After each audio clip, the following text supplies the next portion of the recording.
ہمارے معاشرے تباہ ہو رہے ہیں، اور اگر دیکھا جائے تو دین اسلام کا نام لینے والے کے لیے تکلیفیں، آزمائشیں، پریشانیاں یہ کیوں آ رہی ہے؟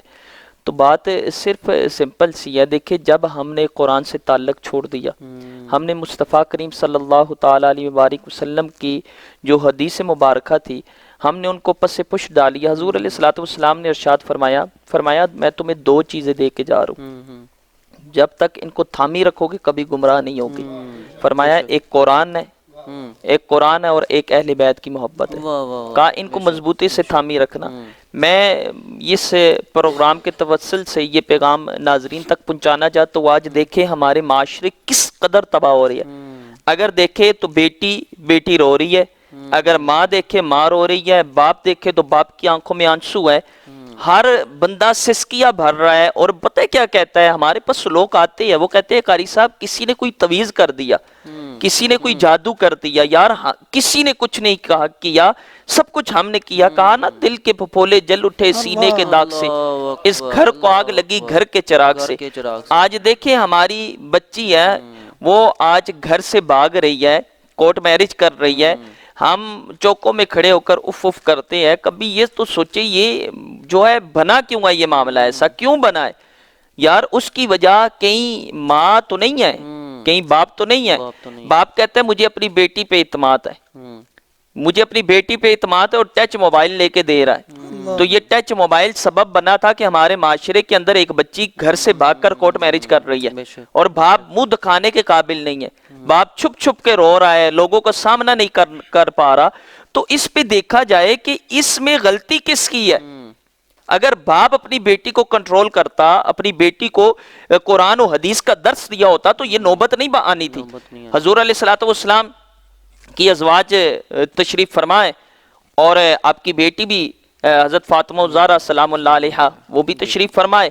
ایک نبینا صحابی آئے تو حضور علیہ الصلوۃ والسلام نے ارشاد فرمایا اپنے چہرے کو ڈانپ لو، اپنے چہرے کو چھپا لو. ایک حضور علیہ الصلوۃ والسلام کی ایک زوجہ محترمہ فرماتی ہے، عرض کرتی ہے یا رسول اللہ وہ صحابی نبینا ان کو تو نظر نہیں آتا. تیرے اور میرے نبی نے کیا ارشاد فرمایا؟ میرے اور آپ کے نبی نے ارشاد فرمایا اس صحابی کو نظر نہیں آتا، تمہیں تو نظر آتا ہے، تمہیں تو نظر آتا ہے. یعنی کہ اب ہم یہاں دیکھیں، اب یہاں بات کس طرح کی جائے، کس طریقے سے کی جائے. ہمارا معاشرے کی کون کون سا دکھ میں آپ کے سامنے رکھوں. اگر 3 گھنٹے بھی اس پہ بات کی جائے، میں کہتا ہوں 3 گھنٹے کیا بندے کی زندگی ختم ہو جائے. ہمارا معاشرہ جس قدر تباہ ہو رہا ہے، اور قرآن کی اگر دیکھا جائے قرآن کی اب بے حرمتی کی جا رہی ہے، قرآن کی بے حرمتی ہو رہی ہے. اور آپ دیکھیں جب قرآن کی بے حرمتی کیوں ہو رہی ہے؟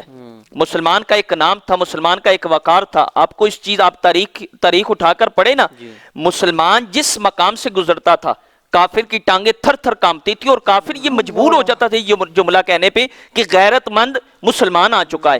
اور اب کافر ہمارے اور آپ میرے اور آپ کے نبی کے حاکم بنا رہا ہے. نعوذ باللہ قرآن کی بے حرمتی کی جا رہی ہے. اس کی وجہ کیا ہے؟ وہ دیکھے علامہ اقبال نے کہا نا یہ فاقہ کش مسلمان موت سے ڈرتا نہیں، روح محمدی اس کے بدن سے نکال دو. کافر اپنی مقصد میں کامیاب ہے. کہا یہ مسلمان گولی سے ڈرتا نہیں ہے، تلوار سے مرتا نہیں ہے، یہ ڈرتا ہی نہیں ہے. اس کو کیا کیا جائے؟ کافروں نے سر جوڑ کے میٹنگ کی، کہا اس کو مارنا چاہتے ہو تو اس کے دل سے حضور کی محبت کو نکال دو. جب حضور کی محبت نکل گئی، مجھے بتائے جب دل سے حضور کی محبت نکل جائے تو کیا آپ سمجھتے ہیں بہن کا پیار آتا ہے دل میں؟ ماں کی محبت آتی ہے، باپ کی محبت آتی ہے. جب قرآن کی محبت اور حضور کی محبت ہی نکل جائے دل سے تو پھر مجھے بتائے کہاں ہمارے معاشرے تباہ نہیں ہوگے تو اور کیا ہوگا. میں آپ کو ایک یہاں ناظرین کو ایک پیغام دینا چاہوں گا. میں اور میرے چاچو محترم پیر منصور رضا قادری صاحب ہم ایک ہسپتال میں چلے گئے، اسپتال میں گئے تو ایک بابا نا لیٹا ہوا ہے چرپائی پہ. یہ دکھ کون سمجھے؟ ہم کیا کیا جائے؟ چرپائی پہ لیٹا تو ہم نے اس کو کہا کہ اللہ تعالیٰ آپ کو صحت عطا کرے. وہ رو کر کہتا ہے مولانا دعا کرو اللہ مجھے موت عطا کر دے. موت مانگ رہا ہے. ہم نے کہا وجہ کیا ہے؟ کہا حضور والا ایک ہی بیٹا ہے، ایک ہی بیٹی ہے، بڑی نازوں سے پالا ہے، اور میرے دل کی خواہش ہوتی ہے کہ بچہ صبح ہوتی ہے میں دروازے کی اوہٹ میں بیٹھ جاتا ہوں، بچہ نکلے گا میرے پاس بیٹھے گا، 2 بول بولے گا، میرے دل کا بوجھ ہلکا ہوگا. مولانا نہیں بیٹھتا. دن کا وقت ہوتا ہے میں انتظار کرتا ہوں ابھی آئے گا میرے پاس بیٹھے گا. کہا دن کے ٹائم بھی نہیں بیٹھتا، شام کا انتظار. میں صبح بھی مرتا ہوں، دن کو بھی مرتا ہوں، رات کو بھی مرتا ہوں، میں ایک مرتبہ کیوں نہیں مر جاتا؟ مجھے بتائے اس باپ کے آنسو کون پہنچے گا؟ اس باپ کا دکھ کون سمجھ سکتا ہے؟ اگر ہم دیکھیں ہمارے نوجوان تاش کھیلنے سے فرصت نہیں ہے، حجروں میں پوری پوری رات بیٹھ کر تاشوں کی گڈیوں سے کھیلتے ہیں، یہ مجھے بتائیں یہ کیوں ایسا معاملہ بن رہا ہے؟ اس کی وجہ ایک ہی ہے کہ ہم نے قرآن کو چھوڑ دیا، حضور کی محبت کو چھوڑ دیا۔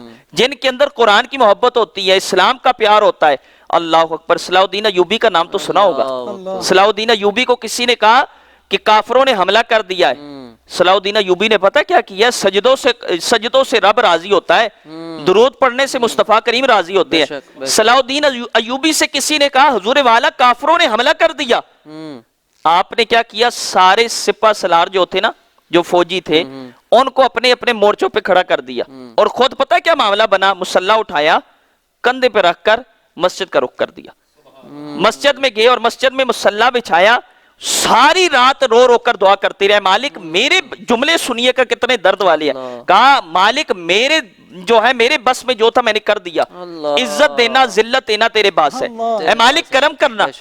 صلاح الدین ایوبی صبح تہجد کی نماز پڑھی، روتے رہے، ساری رات رو رو کے گزار دی۔ جب صبح ہوئی فجر کی نماز ادا کی، ادا کر کے جب مسجد سے باہر قدم رکھا تو ایک درویش ملا تو درویش کہتا ہے صلاح الدین ایوبی تیرے رونے کی وجہ سے نا، تیرے سجدے کرنے کی وجہ سے رب تعالیٰ نے کافروں کے بیڑے غرق کر دیے، مسلمانوں کو عروج عطا کر دیا، مسلمانوں کو عروج عطا کر دیا۔ یعنی کہ یہ سجدوں کے ذریعے میں کہوں گا یہ نوجوان ہمارے جو پوری رات ٹچ موبائل کا استعمال کر رہے ہیں، پوری رات فلمیں دیکھ رہے ہیں، ڈرامے دیکھ رہے ہیں، یہی اگر سجدے کرنا شروع کر دے، کافر نے تو کہا تھا جس دن مسلمانوں کی تعداد جتنی جمعے میں ہوتی ہے اتنی فجر میں ہو گئی تو مسلمان پوری دنیا پہ غالب آ جائے گا۔ یہ کافر کے جملے ہیں۔ تو اب ہمارا مسلمان کیا کہتا ہے؟ نوجوان طبقہ وہ جمعہ ہی نہیں پڑھتا، اس نے کہا تو فجر کی بات کرتا ہے، ہم تو جمعہ بھی نہیں پڑھتے، مجھے بتائے جمعہ بھی نہیں پڑھتے۔ تو کیا سمجھتے ہیں ہمارے معاشرے ٹھیک ہو جائے گے؟ ہمارے معاشرے کے اندر سکون آ جائے گا؟ ہمارے معاشرے کے اندر کبھی سکون نہیں آئے گا جب تک ہم حضور کی محبت کو اپنے سینے کے اندر پختہ نہیں کریں گے۔ ہمیں چاہیے کہ ہم قرآن سے ہم جو دوری ہے اور جو مصطفیٰ کریم کے فرمان سے ہم دور ہے، ہم اس سے اپنا تعلق جوڑیں۔ جو ہی ہم اپنا اس سے تعلق جوڑیں گے تو رب تعالیٰ ہمیں کھویا ہوا وقار واپس لوٹا دے گا۔ اور دعا ہے کہ اللہ تعالیٰ ہمارے حال پر رحم فرمائے جس طرح کے حالات بن گئے۔